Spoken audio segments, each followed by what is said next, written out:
Hai teman-teman, welcome to my podcast. Hai. Nah, kali ini kita bakal bahas materi yang seru banget nih, yaitu tentang strategi bisnis digital. Oke, di sini kita ada beberapa narasumber milenial kita.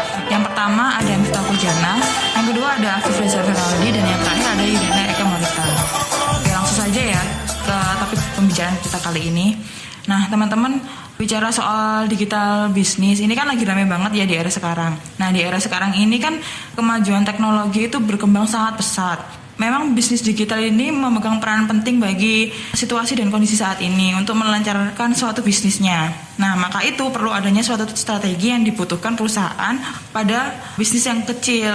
Nah, menurut pendapat kalian nih, gimana sih terkait strategi yang baik bagi perusahaan? Apakah terkait biaya yang dikeluarkan perusahaan untuk membuat suatu produk? Ataukah terkait anggaran yang dibuat untuk suatu produk yang berimbas pada value added yang diciptakan? Baik, untuk yang pertama kita langsung saja ke Miftah dulu ya.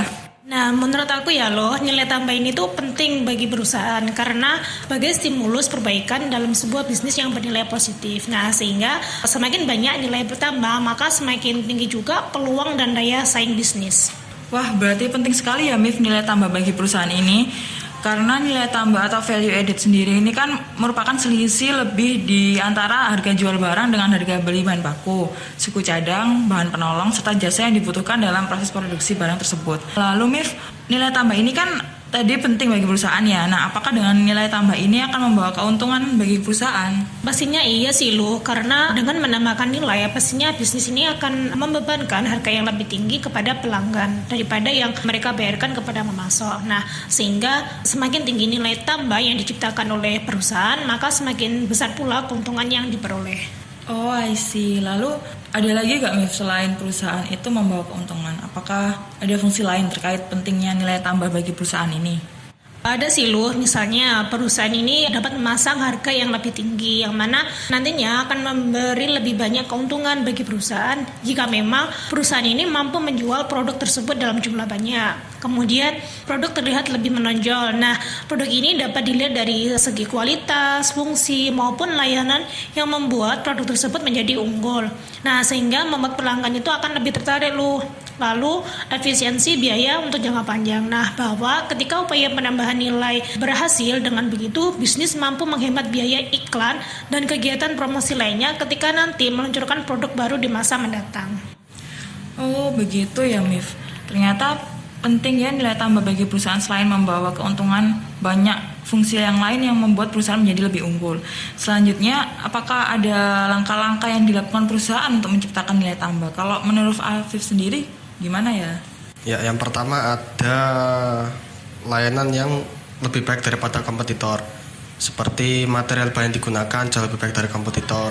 Yang kedua adalah layanan purna jual. Jadi setelah barang tersebut masuk ke tangan konsumen, maka perusahaan juga punya tanggung jawab untuk melakukan layanan purna jual, sehingga jika barang tersebut rusak ke depannya karena adanya kesalahan-kesalahan dari pemasok atau penyedia, bisa dilakukan ada namanya purna jual tersebut, sehingga dilayani barang yang rusak tersebut agar barang tersebut dapat beroperasi dengan lebih baik. Yang ketiga ada layanan edukasi gratis bagi konsumen.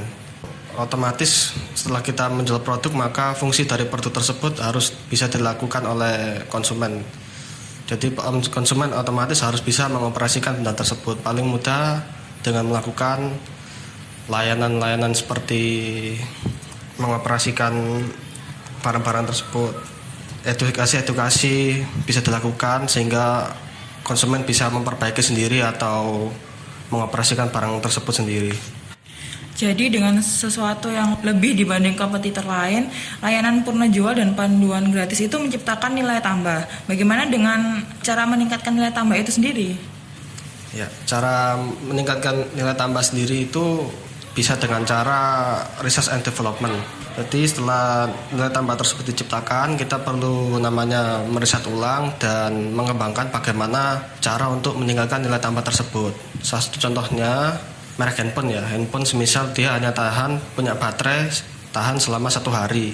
Bagaimana caranya si perusahaan ini bisa menambah kapasitas baterai tersebut, sehingga jika digunakan tanpa harus mengecas bisa tahan sampai 3 hari misal untuk kebutuhan konsumer. Jadi fokusnya ke research and development, bagaimana cara meningkatkan nilai tambah tersebut. Oke baik, sedikit banyak udah mulai paham nih strategi digital bisnis kali ini. Nah kalau menurut Yuden sendiri, gimana sih strategi yang tepat untuk diterapkan pada perusahaan-perusahaan di masa sekarang ini untuk menciptakan nilai tambah pada era bisnis digital ini?